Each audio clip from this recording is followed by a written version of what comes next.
Hello Maker. This is a safety container to store your used blades.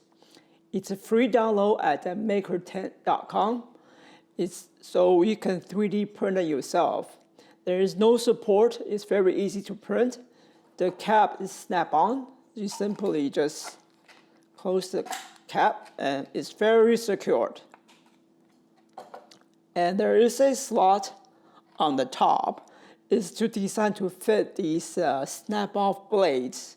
And these two knives produce the single blades, which you can easily put them in there. And it's not gonna come out anyway. All right, so I'm gonna demonstrate how to safely use this container.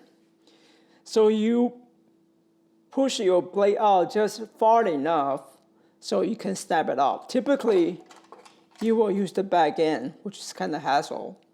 So in this case, you put them in here, and you always want to bend it forward, away from yourself, right? Never go inward, just in case if the blade flies off, it won't hurt you, but you shouldn't. So you just go like this, and the blade's automatic in here, right? Straightforward.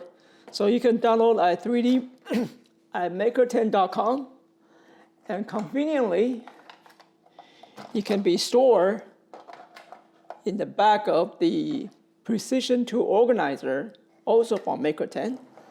I don't think I can show you the whole thing, but go on the website and check it out. This is an awesome organizer. All right, thanks for watching. Bye now.